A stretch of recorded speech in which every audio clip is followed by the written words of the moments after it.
Viele Mütter und Väter sind allein aufgrund der Tatsache, dass sie Eltern werden und Elternkarenz oder Elternteilzeit in Anspruch nehmen wollen, massiven Benachteiligungen und Diskriminierungen am Arbeitsplatz ausgesetzt. Mit den Erfahrungen von Eltern, die das erlebt haben, beschäftigt sich das Projekt Parents at Work. Ja, der Ausgangspunkt waren die Erfahrungen der Gleichbehandlungsanwaltschaft und der Arbeiterkammer, also direkt aus der Beratungspraxis, wo zu beobachten ist, dass es doch sehr viele Fälle gibt von Beschäftigten, die, weil sie Eltern sind, diskriminiert werden am Arbeitsplatz. Also zahlenmäßig schaut es so aus, dass wir im Schnitt so 70 bis 80 Fälle im Jahr haben zu dieser Thematik. Wobei man dazu sagen muss, das ist wahrscheinlich nur die sogenannte Spitze des Eisberges. Und eben, es gibt auch viele Menschen, die sich eben nicht wehren gegen Diskriminierung in diesem Bereich. Das ist eben zum Beispiel auch bei den Vätern, die sich immer wieder nicht trauen, sozusagen Väterkarenz in Anspruch zu nehmen, recht typisch oder kommt häufig vor. Also wir haben uns so am Anfang 3 Ziele gesetzt. Das wäre einerseits mal so ein Bewusstsein schaffen, dass Diskriminierung von Eltern tatsächlich Diskriminierung ist. Dann wollen wir Strategien entwickeln, um eben gegen diese Diskriminierung vorgehen zu können und auch Tools entwickeln. Wenn sich zum Beispiel eine junge Mutter bewirbt mit 3 Kindern, vor allem wenn sie sich für eine Führungsposition bewirbt, kann sie ziemlich sicher sein, dass sie gleich am Ablagestapel sozusagen landet. Also die wird gar nicht mehr eingeladen für ein Bewerbungsgespräch. Ein anderes Beispiel ist, wenn ein Vater um Elternteilzeit anfragt und die Betriebe gleich sagen, na Freizeit, wenn du Freizeit willst, dann kannst du gleich gehen. Also es geht vor allem um die schlechte Behandlung, die in irgendeinem Zusammenhang steht mit der Tatsache, dass ich schwanger bin, dass ich dann in Karenz gehe, dass ich vielleicht eine Teilzeit in Anspruch nehme.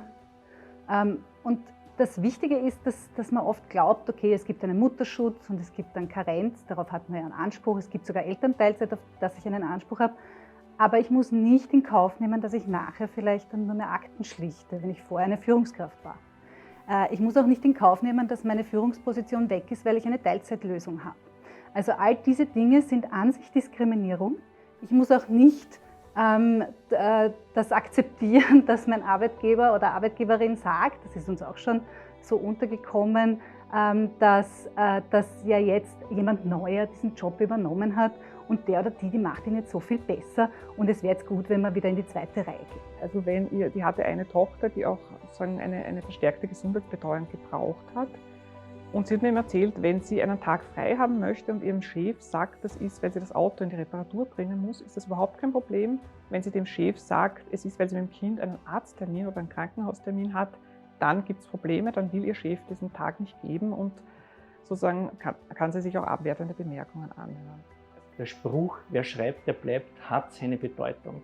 Und alles dokumentieren, man vergisst so viel, hat dann, wenn es wirklich zu einem Rechtsweg kommt, unterstützt das ja. Genau das ist der springende Punkt. Wenn man sich nicht wehrt, wird man auch nichts verändern. Und wenn es nur dazu beiträgt, dass man ein Signal in den Betrieb setzt, man lässt sich Elterndiskriminierung nicht gefallen. Den Interviewpartnerinnen war ganz wichtig, dass diese Fälle auch bekannt werden.